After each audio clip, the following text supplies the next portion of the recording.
This is the Ielts listening test. You will hear a number of different recordings, and you will have to answer questions on what you hear. There will be time for you to read the instructions and questions, and you will have a chance to check your work. All the recordings will be played once only. The test is in 4 parts. At the end of the test, you will be given 10 minutes to transfer your answers to the answer sheet. Now turn to Part 1.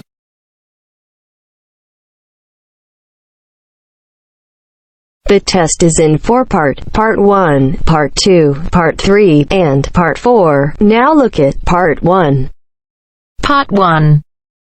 You will hear a conversation between a university student and a librarian about using the city archives. First, you have some time to look at questions 1 to 4.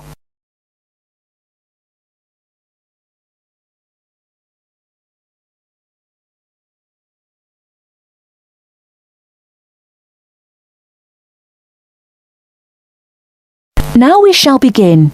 You should answer the questions as you listen, because you will not hear the recording a second time. Listen carefully and answer questions 1 to 4.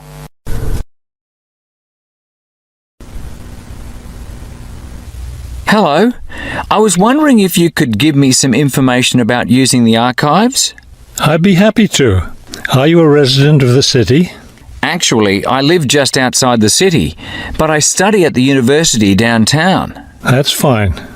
All you need to do is show your university identification card, and you can use the archives at no charge, as long as your ID card is current, of course. Yes, it's valid. So I don't have to pay anything? No, city residents pay an annual fee, but students can use the archives for free. Everyone else needs to get special permission from the director, but that doesn't apply to you, of course. Oh, good. I was also wondering about the schedule. I have classes every day, Monday through Friday, and I also have a part-time job, so I could really only use the archives on weekends. That's not a problem at all. We're open all weekend. Actually, the only day we're closed is Monday, so you can come any day, Tuesday through Sunday. Are you open in the evenings? Yes, we're open from 9:30 in the morning until 8:30 in the evening. That will fit my schedule well.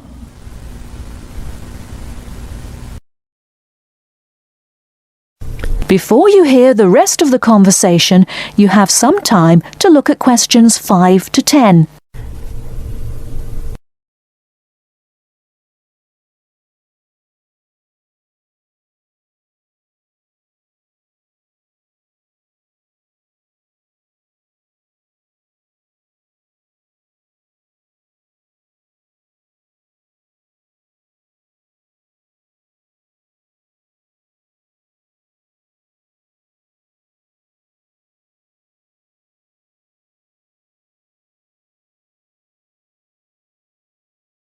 Now listen and answer questions 5 to 10. Is there something else I can help you with? Yes. One thing I'll be needing to see for one of my class projects is old photographs. Do you have photographs of the city in the 19th century that I could look at? Yes, we store all the photographs in the basement. Those stairs over there will take you down to the photography collection. Just tell the librarian there what you're interested in, and he'll help you. Those would be 19th century photographs? Yes, the entire collection is there. Now, if you're interested in seeing documents from the 19th century, those are right here on the ground floor. I would like to see some of those documents. Does that collection include newspapers too? No, all the newspapers from the earliest ones in the 18th century up to the current time are on the second floor. Here, let me just give you this map of the archives, and you'll be able to find whatever it is you need. Thank you. Oh, I see you have a whole room devoted to maps. Yes, on the 3rd floor.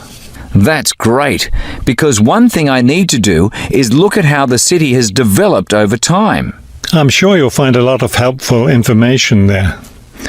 Of course, some of the maps are several centuries old, so generally visitors are only allowed to see photographic reproductions of them. That shouldn't be a problem. What's this on the fourth floor? Ogden's Woolen Mill. As I'm sure you know, Ogden's Woolen Mill was the major entity responsible for the growth of this city in the 19th century. The Ogden heirs gave money for the archives to devote an entire floor to information about the history of the mill. Will I be able to find information about the Ogden family there? Photographs, personal papers, things like that? Probably the family photographs are stored downstairs in the photography collection. The personal papers would be on the fifth floor, where we keep all the personal papers of famous residents of our city. Thank you so much for your help. I'll be able to do a lot of my research here. That is the end of part 1. You now have half a minute to check your answers.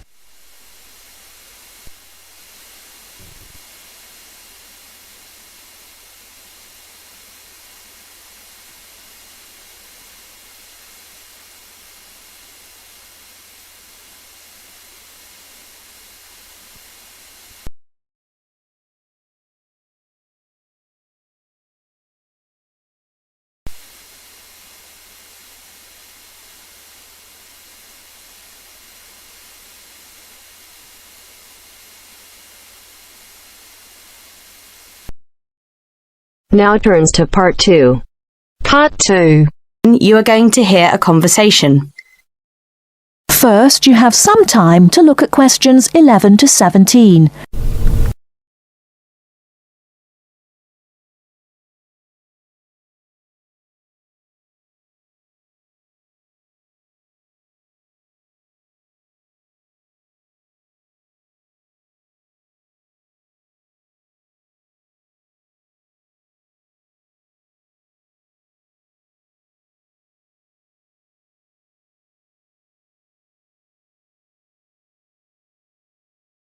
Now, listen carefully and answer questions 11 to 17.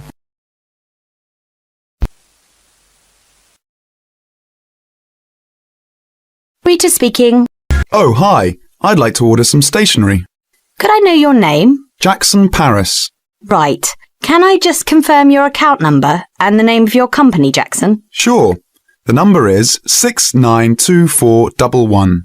692411. Right. And you're from Rainbow Computer? No, the company is Rainbow Communications. Oh, okay. I'll just fix that on the system. Communications. And what would you like to order, Jackson? Envelopes. We need a box of A4, that is, normal size envelopes. White, yellow or manila? We'll have the plain white, please, but the ones with the little windows. Okay, one box. A4, white. Just one box, was it? On second thoughts, make those 2 boxes. We go through heaps of envelopes. As a matter of interest, are they made from recycled paper? No, you can't get white recycled paper. The recycled ones are grey, and they're more expensive actually. Right, we'll stick to white then. Something else, Jackson? Yes, we need some coloured photocopy paper. What colours do you have? We've got purple, light blue, blue, light green, whatever you want pretty much. There are 500 sheets on the pack. Let me see. We're going to need a lot of blue paper for our new price lists. So can you give us 10 packs, please? Make sure it's the light blue, though. 10 packs of the light blue. Anything else that we can help you with? Let me think. What else do we need? I'm sure there was something else. Pens, paper clips, fax paper, computer supplies, office furniture. Oh, yes. We need floppy disks. Do you have those nice coloured ones? Yes, but they're a bit more expensive than the black ones. That's all right. I'm not paying anyway. Right, floppy disks. What about diaries next year? We've got them in stock already, and it's a good idea to order early. No, I think we're all right for diaries, but something we do need is one of those big wall calendars. You know, one that shows the whole year at a glance. Do you stock those? We certainly do. OK, can you include a wall calendar then, with the other stuff? Just make sure it's got the whole year on the one side. Sure. Before you hear the rest of the talk, you have some time to look at questions 18 to 20.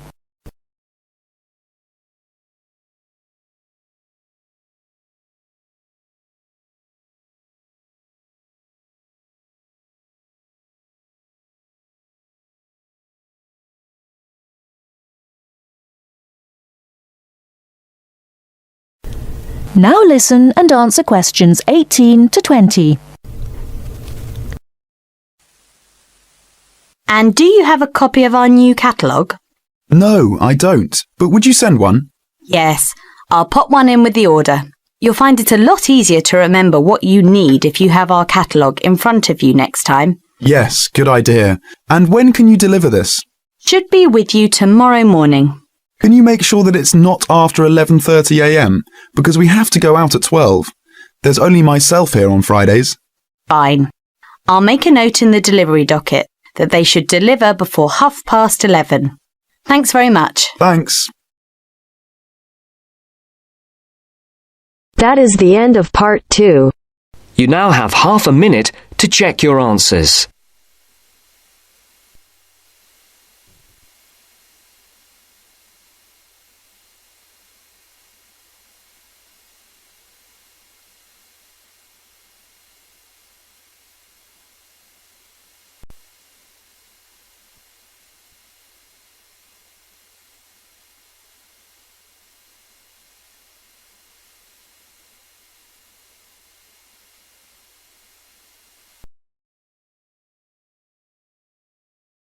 Now turns to part 3. Part 3.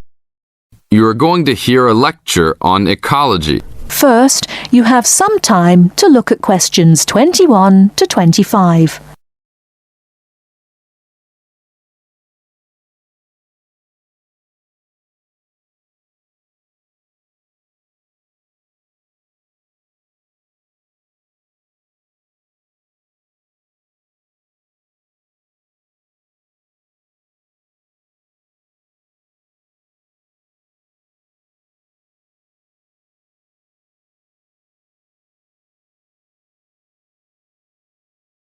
Now listen carefully and answer questions 21 to 25. Good afternoon. I'd like to turn it over to Dr. Carey, who will talk about the programme in restoration ecology. Thanks, Chris. A lot of people think that human beings can do whatever they want to the environment. But as Aldo Leopold taught, land is a system of interdependent parts which should be regarded as a community and not a commodity. Well, that idea has influenced what we teach here in our program, where students come from all over the world to learn about restoring native plant communities back into an ecologically natural state. This field is therefore a combination of formal science with practical applications, and that is quite attractive to many people. We have students, for example, from many different nations who come just to take part in this unique program. Our location is also quite unique. We have the world's oldest restored native plant community in Curtis Prairie at the Wisconsin Arboretum. Some say that this is proof that the science of restoration ecology was birthed in Wisconsin. Well, that may be oversimplified, but our reputation is strong. But students don't have to study prairies only. One student, Edmund Mukala from the Congo, came to study restoring ancient wetlands in the Congo using knowledge gained from historic samples of the soil seed bank. Not all the seeds survived, but some can remain dormant for many years. Mr. Mukala wanted to find out what type of community would be most similar to that ancient seed bank. He has recently returned to the Congo and is now cooperating with the government to implement his findings. Before you hear the rest of the talk, you have some time to look at questions 26 to 30.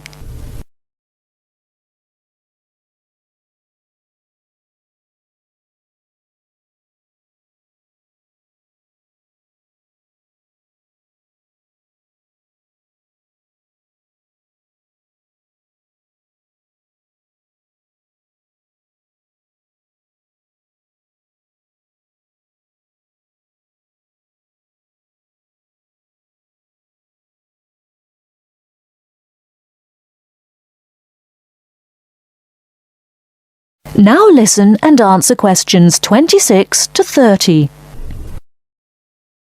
So the only prerequisite for doing research here is that it is a native plant community. That means not just prairies, but wetlands, woodlands, savannas, and other environments. We're proud of the diversity of research topics in our program. And we continue to grow. This year we have 32 new students from 8 different countries. When students first arrive, they begin rigid coursework in statistics, ecology, plant identification, and the theory of landscape change. Then they take part in internships at local conservation agencies such as the Arboretum, the Nature Conservancy, the Parks Department, and others. We find internships to be crucial in helping students apply the knowledge they have gained in the classroom. And we're proud to say that, since the beginning, we have graduated 277 students with master degrees from our programs and 122 students with PhDs. Some have gone on to bigger and better things. One graduate is now the director of the Worldwide Fund for Nature in China. Another is the director of Parks Development in California. And others now lead their own research departments in universities around the world. That is the end of part 3. You now have half a minute to check your answers.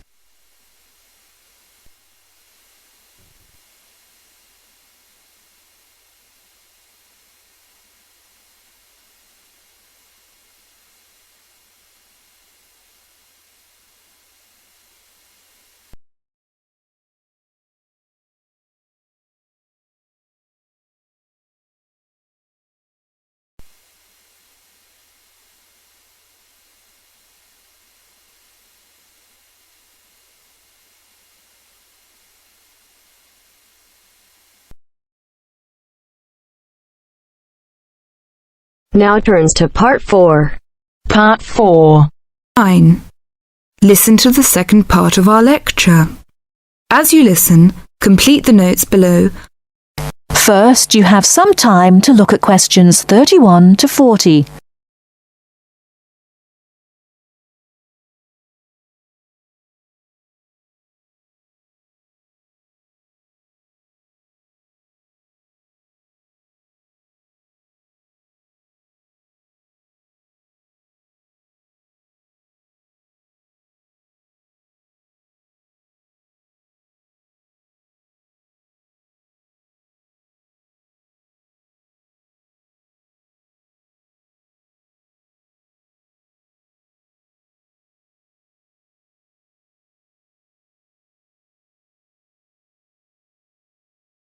Now listen carefully and answer questions 31 to 40.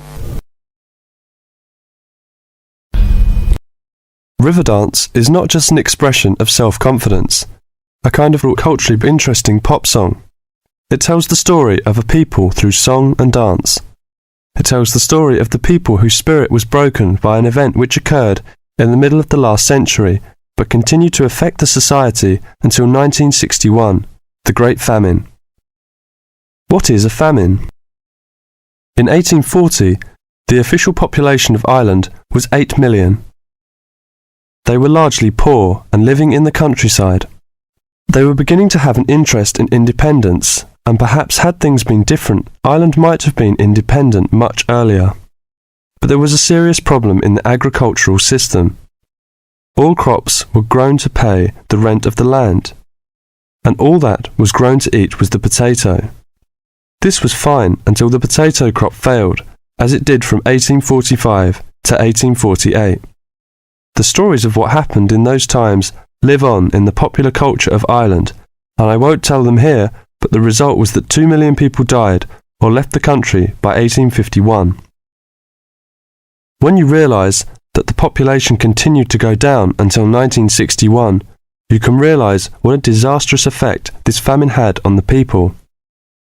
Compared with China, imagine if the famine of 1960 reduced the population by a quarter and it kept falling to less than half of its pre-famine figure. Anybody with ideas left and went to England, America, or Australia. The people left behind were broken by their experiences and, in effect, The famine and its consequences put an end to all serious development in the country until well into this century. The Irish in Ireland lost all hope and self-confidence, and much of our modern culture is about the sadness of that time and the sorrow of saying goodbye to those who left and left well into this century. Ireland has the highest emigration rate of any country in Europe for the last 2 centuries. We even have an expression for this saying goodbye.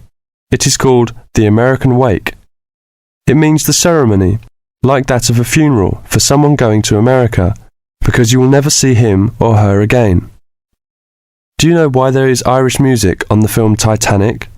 It is because most of the people killed were Irish.